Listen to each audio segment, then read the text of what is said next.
அல்லாஹ்வின் கிருபை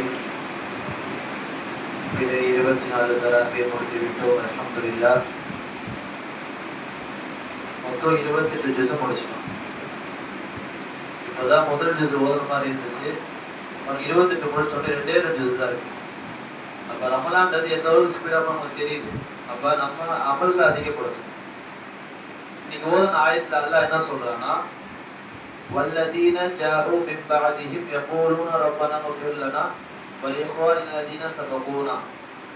அல்லாஹ் என்ன சொல்றான்னா, நம்ம அதிகமா மௌத்தாவும் துவா கேட்கணுமா. மௌத்தா இருக்காங்களா இல்லையா, அவங்க நம்ம அதிகமா துவா கேட்கணும் அல்லாஹ் சொல்றான்.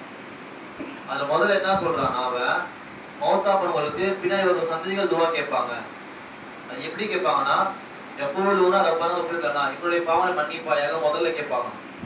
அடுத்து என்ன கேட்பாங்கன்னா, வலிஇக்வானினா அல்லதீன சபகூனா. இதுக்கு அல்லாஹ் என்ன சொல்றான்னா, ஈமானோட மௌத்தா பாவம் தேவைங்களுக்கு முன்னாடி அவங்களுடைய பாவம் நீ மன்னிச்சிடான்னு சொல்லிட்டு அவங்க துவா கேட்பாங்களாம். அப்ப மௌத்தா பண்ணவங்க அதிகமா துவா கேட்கணும். அவங்க என்ன தேவைனா இருக்கும்னா, அவங்களுக்கு என்ன தேவை, கபல வேதனை கம்மியா இருக்கும், அது ஒரு தேவைதான் இருக்கும். நம்மளோட அவங்க தான் அதிகமா தேவை. நம்ம உலகத்துல வாழ்றோம், சம்பாதிச்சிடலாம், உணவை சாப்பிடலாம். ஆனா அவங்களுக்கு அது மாதிரி கிடையாது. அல்லாஹ் எப்ப எந்த தண்டனை கொடுப்பான்னு சொல்ல முடியாது. அப்ப தேவைன்றது அவங்க அதிகமா இருக்கும் பொழுது நம்ம அதிகமா துவா கேட்கணும். நம்ம துவா கேட்கும் பொழுது என்ன, அவங்களுக்கு பாவங்கள் கம்மியாகும். பாவங்கள் கம்மியாகும் பொழுது அல்லாஹ் என்ன பண்ணுவான், ரஹ்மத்தை கொடுப்பான். எப்படி சொர்க்கத்தை வாசி பார்க்குவான். கேட்கிற துவாவை பொறுத்து இருக்கு. கேட்கிற துவா இருக்கும், ஓதுற குர்ஆனா இருக்கட்டும், அந்த ஆயத்துக்கு அல்லாஹ் என்ன பண்ற ஆயத்து வச்சிருக்கான். அதுக்கு அடுத்து என்ன சொல்றான்னா, ரப்பனா இன்னக கஃபூர் ரஹீம். என்ன சொல்றான்னா, அல்லாஹ் கிருபையானவன் அப்படின்றான்.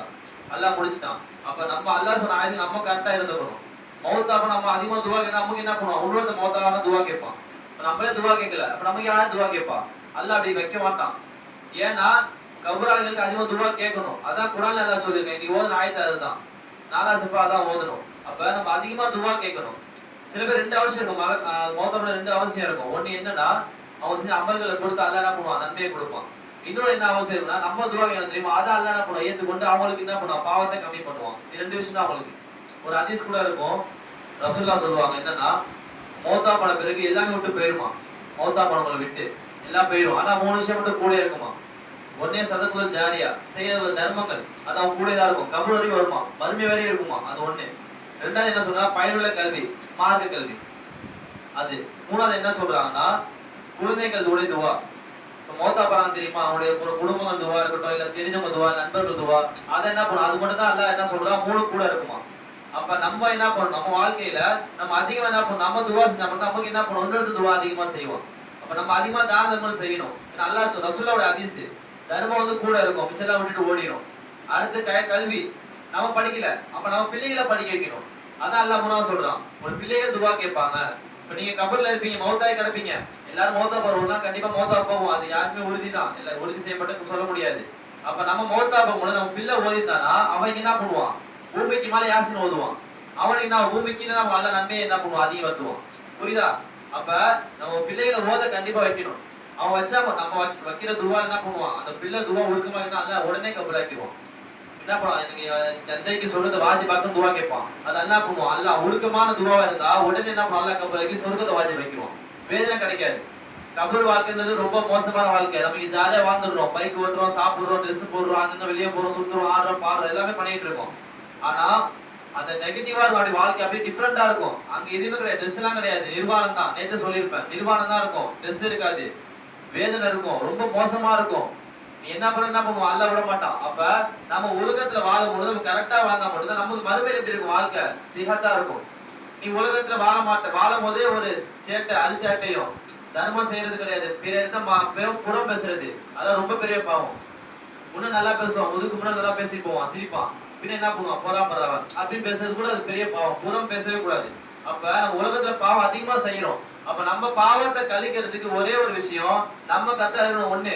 ரெண்டாவது, பிள்ளைகளை ஓத வைக்கணும், தர்மங்களை அதிகமா செய்யணும். இப்ப ரமலான் மாசம் இதெல்லாம் அதிகமா தர்மம் செஞ்சா அதிகமான நன்மை கிடைக்கும். அல்ல பல மடங்கு நன்மை கொடுக்குறான். அப்ப தர்மம் நம்ம அதிகப்படுத்தும் பொழுது நம்மளுடைய கபூர் வாழ்க்கைக்கு அது எப்படி இருக்கும், ஒரு பதிலாக இருக்கும். ஏன்னா கபூர் வாழ்க்கைன்றது அல்லாஹ் என்ன பண்ணுவான், ரொம்ப மோசமா சொல்றான். தேல் கொட்டுன்றான் அல்லாஹ். என்ன சொல்றான், பெரிய விஷயம் சொல்றான். பாம்பு மாதிரி தேல் இருக்குமா, பாம்பு எவ்வளவு நீட்டுக்கு இருக்கும், மலை பாம்பு தடியில இருக்குமா, அந்த அளவுக்கு தேல் இருக்குமா. கொட்டினா தாங்க முடியாதான். பாம்பு விஷத்தை கக்க கூட செய்யாதான், அந்த ஸ்மெல்லு தான் வருமா, ரொம்ப வலி வேதனையா இருக்குமா. அப்ப அல்லாஹ் கபூல் இவ்வளவு வேதனை வச்சிருக்கான். அப்ப நம்ம கரெக்டா ஓதும் பொழுது, நம்ம கரெக்டா பிள்ளைங்களை கரெக்டா மதரசாக்கு அனுப்பி நம்ம கரெக்டா ஓத வைக்கும் பொழுது என்ன பண்ணுவான், அந்த பிள்ளைங்க துவா செய்யற துவா அல்லாஹ் நமக்கு கபூலாக்கி நமக்கு சொர்க்கத்தை வாஜிபாக்குவான். அல்லாஹ் நம்ம வாஜிபாக்குவான். ஏன்னா ரொம்ப மோசமான கபூர் வாழ்க்கை.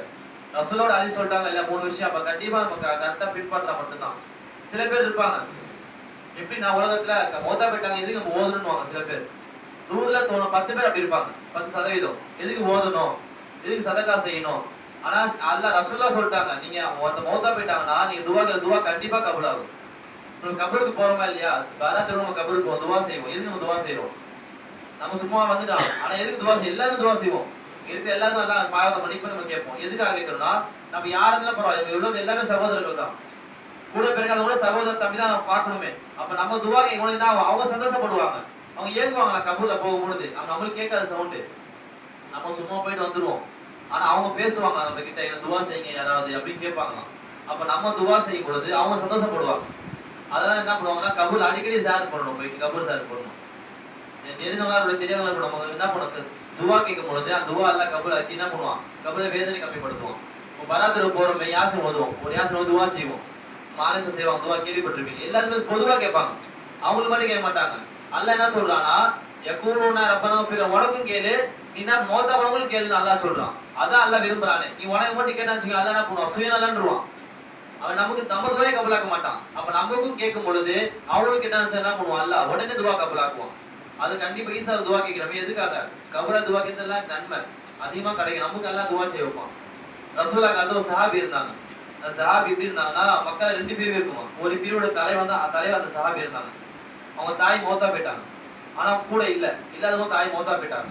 ஒரு ஹதீஸ்ல என்ன எழுதுறாங்கன்னா, ரசூலுல்லாஹ் கேட்கிறேன், என் தாய் மௌத்தா போயிட்டாங்க, நான் சதக்கா செஞ்சா கூடுமா, தாய் கூடுமா, ஏன்னா கபூல்ல இருக்காங்க. அவங்க ரசூலுல்லாஹ் கேள்வி கேட்கிறாங்க. ரசூலுல்லாஹ் சொல்றாங்க.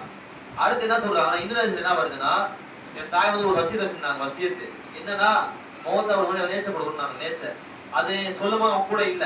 அப்ப என்ன ரசூலுல்லாஹ் கேட்கணும், ரசூலுல்லாஹ் என்ன சொல்றாங்கன்னா, நீங்க சதக்கா செய்யுங்க. நீங்க சதக்கா செஞ்சீங்கன்னா அந்த துவா அல்லாஹ் நம்ம கபூலாக்கி நன்மை என்ன பண்ணுவான், அந்த தாய் கொடுப்பான். தாய் கொடுத்து என்ன பண்ணுவான், தாய் சொர்க்கத்துல நல்லா இருப்பாங்கன்னு சொல்லிட்டு அல்லாஹ் ரசூலுல்லாஹ் சொல்லி கொடுக்குறாங்க. அப்ப நம்ம கபருக்கு அதிகமா துவா கேட்கும் பொழுது நமக்கு எப்படி இருக்கும், வாழ்க்கை சிறப்பா இருக்கும். அதான் சொல்லுவாங்க, அதிகமா நீங்க அதிகமா பிள்ளைங்களை ஓத வைங்கன்னு சொல்லுவாங்க. பிள்ளைங்க ஓதுறவுடைய பிளஸ் நமக்கு தான், அவங்களுக்கும் சிறப்பா இருக்கும்.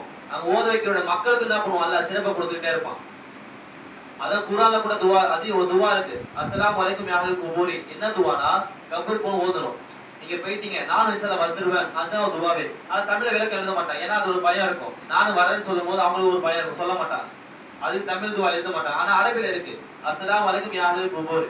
எதுக்குன்னா, உங்களை தேடி நான் வரேன், நான் இங்க வரதான் போறேன்னு சொல்லிட்டு நம்ம துவா கேட்கணுமா. கபருக்கும் துவா இருக்கு, எல்லாத்துக்கும் துவா இருக்கு. அப்ப நம்ம அதிகமா துவா கபர்கள் செய்யும் பொழுது நமக்கு அல்லாஹ்வுடைய நமக்கு என்ன பண்ணுவோம், வாழ்க்கையை அற்புதமா கொடுப்பான். அப்ப நம்ம பிள்ளைகளை ஓதும் பொழுது என்ன பண்ணுவான், நம்ம அதிகமா என்ன குர்ஆன் என்ன பண்ணுவோம், அது நமக்கு நன்மையை சேர்ப்பான். இப்ப என்ன பண்ண பிள்ளை என்ன குர்ஆன் ஓதுவாங்க. ஒண்ணு சில பேர் திக்ர் செய்வாங்க, சில பேர் துவா செய்வாங்க. அப்ப துவா எல்லாமே கபூலாகும் பொழுது நம்மளுடைய வாழ்க்கைன்றது அதிகமா எப்படி இருக்கும், சீரசிவமா இருக்கும். கபூல் அல்லாஹ் ஒளி வெளிச்சத்தை கொடுப்பான், ஒளிமயமாக்குவான், கபர் விசாலமாக்குவான். கபர் வந்து சின்னதா இருக்கும். நம்ம மௌத்தா போய் போகும் பொழுது என்ன பண்ணுவாங்க, கபர் நெருக்கிடுவான், எலும்பெல்லாம் உடையும், தாங்க முடியாது. நம்ம கொசு கணப்பா வலிக்காது, அது டப்புன்னு அடிச்சிருவோம். ஆனா மௌத்தா போயிட்டா ஒரு கொசு பாராங்கல் வச்சாலும் வலிக்குமா, தாங்க முடியாது. நம்ம உயிரோட நம்ம தெரியல, மௌத்தா பண்ண நமக்கு வலி தெரியும். அப்ப நம்ம மோசமான ஒரு கபூல் வாழ்க்கை. அப்ப அந்த கபூல் நம்ம என்ன நம்ம அதிகமா துவா, அல்லாஹ் இன்னைக்கு குர்ஆன்ல அதான் சொன்னான், நீங்க உங்களுக்கு மட்டும் துவா கேட்காதீங்க, உங்க தேவை கேட்டு கபூர்ல துவா கேட்கும் பொழுதுதான் கபூராளிகள் எப்படி இருக்கும், வாழ்க்கை ஒரு நன்மையா இருக்கும் அப்படின்னு சொல்லுவாங்க. அதான் அதிகமா சில பேர் சொல்லுவாங்க. ரசூலுல்லாஹ்வுடைய ஹதீஸ் கூட இருக்கு, ஒருத்தர் மௌத்தா நம்ம அதிகமா துவா கேட்கணும். அது தாயா இருக்கட்டும், தந்தையா இருக்கட்டும், அது ஸ்பெஷல் துவாவா இருக்கணுமா. கூட பிறந்தவங்க நம்மளுடைய உழைப்புக்கு காரணமா இருப்பாங்க, அவங்களுக்கு நம்ம அதிகமா துவா கேட்கணும். ஒரு தாய் தந்தை இருப்பாங்க, நம்ம வேலை செய்ய பிசினஸ்ல ஓனருக்கு நம்ம அதிகமா துவா கேட்கணும். ஏன்னா அவங்க வேலை தந்தா மட்டும் அவங்களால என்ன பண்ண சம்பாதிக்க முடியும். ஒரு பல விஷயம் இருக்குது. அப்ப நம்ம அதிகமா துவா கேட்கும் பொழுது நம்மளுடைய வாழ்க்கை எப்படி இருக்கும், நமக்கும் சிறப்பா இருக்கும், நம்மளுடைய கபர் வாழ்க்கையும் சிறப்பா இருக்கும். அதான் வருஷம் பார்த்தீங்கன்னு ஓதுவாங்க, கேள்விப்பட்டிருப்பீங்க. சில பேர் தாய் மௌத்தா போயிருப்பாங்க, தந்தை மௌத்தா போயிருப்பாங்க. சில பேர் நீங்க பிறைய வந்து தாய் மௌத்தா பண்ணணும் துவா கேட்க சொல்லுவாங்க. இல்ல எதனால துவா கேட்கும் பொழுது அந்த கபராளியில சந்தோஷமா இருப்பாங்க, அல்லாஹ் சந்தோஷப்படுவான். அது ஒண்ணுதான் காரணம். அப்ப ஃபாத்தியான்றது கூடும், கூடான்னு சொல்லக்கூடாது. அப்ப ஃபாத்தியா கூடும் பொழுது எதுக்கு நம்ம ஃபாத்தியா ஓதுறோம், நம்ம சும்மா நமக்கு தேவைக்கு கேட்கல. நம்ம ஃபாத்தியா நம்ம பேரை சொல்றோமா இல்லையா, மருகும் சொல்லி பேர் கேட்கணுமா, நம்ம மறுக்கதவும் துவா கேட்கிறோமா. அந்த துவா எப்படி இருக்கும்னா அவங்களுக்கு அல்லாஹ் உடனே கபூலாக்குவான். அப்ப நம்ம அதிகமா துவா செய்யணும் கபராளிக்காக. அப்ப நம்ம எல்லாம் வல்ல இறைவன் நம்ம கபராளி நம்ம அதிகப்படுத்தி வருவானாங்க. அவங்களுக்கு நசீபாக. அஸ்ஸலாமு அலைக்கும் வரஹ்மத்துல்லாஹி வபரகாத்துஹு.